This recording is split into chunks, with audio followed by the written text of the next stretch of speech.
ඔබතුමා ජනාධිපති වෙන්න කලින් තමයි ඒ සිස්ටම් චේන්ජ් කරලා රූල්ස් බේස් ඕඩර් එකක් ගෙනාවේ කියලා. 2025 පෙබරවාරි වල 2025 අයවැය ඉදිරිපත් කළේ ස්ථාවර ආර්ථිකයක් තිබුණ පරිසරයක. ඊයේ ජනාධිපතිතුමා ඒකට ක්‍රෙඩිට් ගන්න උත්සාහ කරා අවුරුද්දකින් වෙච්ච දෙයක් කියලා. ඒක එහෙම නෙවෙයි. දැන් අපි යමු අයවැයට ගරු කතානායකතුමනි. 2022-23 කඩා වැටුණයින් පස්සේ ආර්ථික 2024 වෙනකොට ස්ථාවර භාවයකට ගෙන්න එදා රජයට හැකි වුණා. ඒක ඇත්ත. එදා රජයට හැකි වුණා. ඒක ඇත්ත. මහ ජනතාව දැඩි කැපකිරීමක් කරා. ඒක ඇත්ත. 2024 ජනාධිපතිවරණයට අනුර කුමාර දිසානායක මැතිතුමා ඉදිරිපත් වෙනකොට 70% තිබිච්ච උද්දමනයේ 100% බහලා තිබුණා. 35% තිබිච්ච පොලි අනුපාතයේ 8%ට අඩු වෙලා තිබුණා. රුපියල් 370ට ගිය ඩොලර් එක රුපියල් 294ට අඩු වෙලා තිබුණා.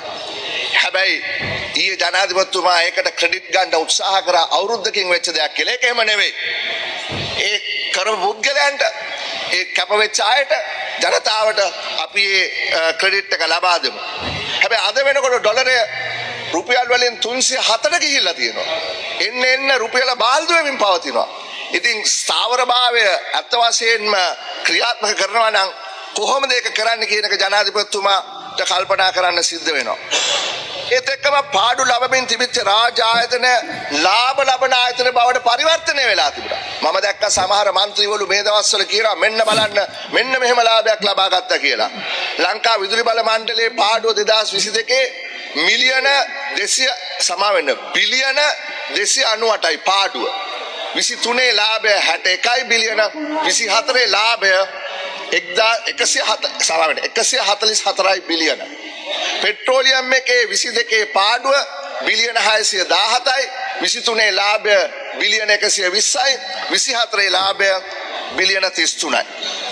මේකට මූලික හේතුව උනේ ඔබලාගේ විරෝධය නොදකා එවකට රජය සහ ප්‍රධාන විපක්ෂයේ හැටියට අපේ සහයෝගයේ සමග IMF එක සමග ගිවිසුමකට පැමිණුණා. ඒක තමයි ඇත්ත කතාව. ඒ ගිවිසුමේදී කොන්දේසි සියල්ලට අපි එකඟ වුණේ නෑ ගරු කතානායකතුමා. නමුත් එදා අපි ආණ්ඩුව කකුලෙන් ඇද්දේ නෑ. ඔබලා කිව්වේ මොකද්ද? IMF එකට යන්න එපා. IMF එකෙන් ගොඩ ගිය රටක් මේ ලෝකේ නෑ. ණය ගත්තේ හොරකමට. ඒ ණය ගෙවන්න ඕනේ නෑ. මෙව ODS ණය යනාදී වශයෙන් ඔබලා ඒ වෙලාවේදී මේ වැඩපිළිවෙල විවේචනය කරා. නමුත් අපිට එදා වෙන විකල්පයක් තිබුණේ නැහැ. IMF එකත් එක්ක යෑම ඇරෙන්න. අද ගරු ජනාධිපතිතුමා IMF එක ගැන කතා කරන්නේ ඉතාමත්ම ඉහළින්. ඔහු එක විවේචනයක් IMF එකට ඉදිරිපත් කරන්නේ නැහැ. ඒක කෙසේ වෙතත් මූලික වශයෙන් මොකක්ද එකඟ වුණේ එදා? රජය ආදායම් වර්ධනය මත පදනම් වූ ආර්ථික ස්ථාවර කිරීමේ වැඩසටහනකට අපි යමු කියලා. They agreed on a fiscal consolidation agreement. It was a matter to increase revenue. It's a revenue based agreement that we went to.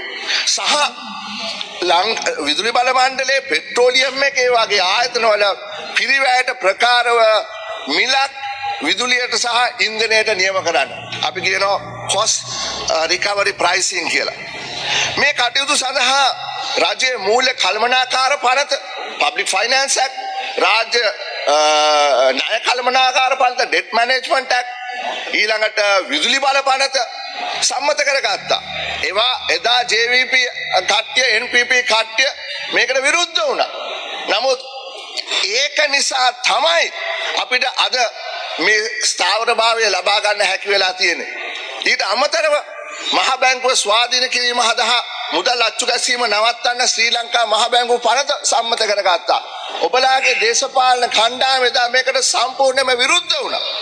මේ සියලු කාරණාවලට අතිශයින්ම වැදගත් වුණු විදේශ සහ දේශීය ණය ප්‍රතිව්‍යුහගත කිරීමක් අනුර කුමාර ජනාධිපති දිසානායක මැතිතුමා ජනාධිපති වීමට සතියකට කලින් සම්මත කරගැනුණා. ඒක තමයි ඇත්ත කතාව. එතකොට කවුරු මොනවා කිව්වත් 2025 පෙබරවාරි වල 2025 අයවැය ඉදිරිපත් කළේ ස්ථාවර ආර්ථිකයක් තිබුණ පරිසරයක. ජනාධිපතිතුමා ලොකුවට කිව්වා සිස්ටම් චේන්ජ් එක තමයි මේ කියලා. නමුත් කනගාටුවෙන් හරි ජනාධිපතිතුමාට කියන්න ඕනේ ඔබතුමා ජනාධිපති වෙන්න කලින් තමයි ඒ සිස්ටම් චේන්ජ් කරලා රූල්ස් බේස් ඕඩර් එකක් ගෙනාවේ කියලා. 2025 අවුරුද්දේ රජය IMF එකඟතාවය ඒ ආකාරයෙන්ම ක්‍රියාත්මක කරා.